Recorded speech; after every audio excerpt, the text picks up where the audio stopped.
চোরাকার বাড়ি জীবন করি হোক বাবাকে আমাকে সুপথে ফিরিয়ে আনতেই হবে। কোনো কিছুকেই আমি ভয় পাবো না। ভয় আপনাকে পেতেই হবে চন্দন বাবু। আপনি কি কিছু চিন্তা করেছেন? কি চিন্তা করবো? বাবার নির্দেশ মতো চলবেন নাকি তার বিরুদ্ধে জানাবেন?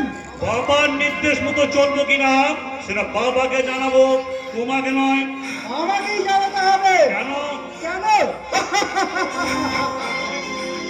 আপনাকে প্রশ্ন নেওয়ার ভারটা আমার উপরেই পড়েছে। তাই বলছি বেশি বাড়াবাড়ি না করে আমাদের কথা শুনুন। বাবার শত্রু না হয়ে তার পথে চলুন। বাবাকে আমি ঘৃণা করি আর তার অন্ধকার চলার পথকে আমি আরো ঘৃণা করি। কেন ঝামেলা পাকাচ্ছ বাইরি? বাঁচার ইচ্ছা থাকে আমাদের কথা শুনো। মরতে তো একদিন হবে, মরতে হয় মানুষের মতো মরব। তবুও যারা এই সমাজের বুকে টেনে আনছে হাহাকারের প্লাবন, অসহায় নারীর দুর্বলতার সুযোগে তাদের টেনে আনছে নরকের পথে, আমি তাদের কোনোদিন ক্ষমা করব না। সন্ধান করছি বেশি বাড়াবাড়ি না করে আমাদের কথা শুন। হাতে হাত মিলিয়ে কাজ করুন। তোমাদের হাতে হাত মিলিয়ে কাজ আমি করবো না।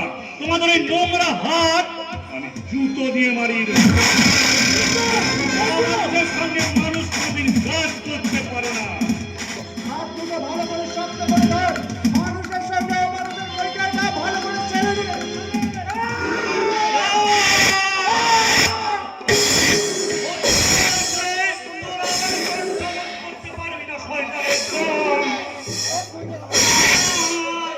শতাব্দীর কারাগারের মধ্যে মানবতার গর্ভে যে যুগের জন্ম হয়েছে তাদের কণ্ঠরোধ করতে পারবি না কোনোদিন। শ্রীকৃষ্ণের নয় চতুর্ভুজে ন্যায় শান্ত সত্য আর অন্যের রাস্তা ধারণ করবে, তো ধ্বংস করবে তোদের মতো কলির কংসকে।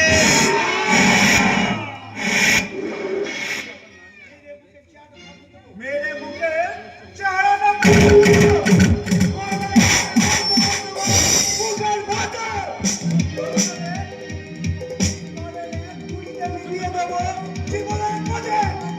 মোদীর জীবন নিভে দেওয়ার পূর্বে আরো উজ্জ্বল ভাবে জ্বলে ওঠে, তেমনি মৃত্যুর পূর্বে আমি আরো উচ্চ কণ্ঠে বলবো, সন্ধ্যে মানুষ সন্ধ্যে মজুদ্দার, তোদের হিসাবে জমা হলো কত মৃত মানুষের হাত, হিসাব পৃথিবীটা।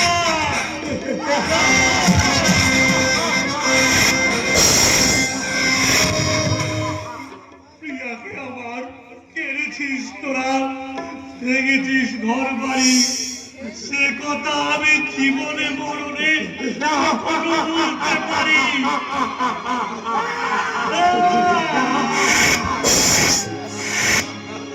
আদিম হিংস্র মানবিকতার আমি যদি কেউ হই, স্বজন হারানো শ্বশুরে তোদের সীতাতেই বলবো, সীতাতেই বলবো।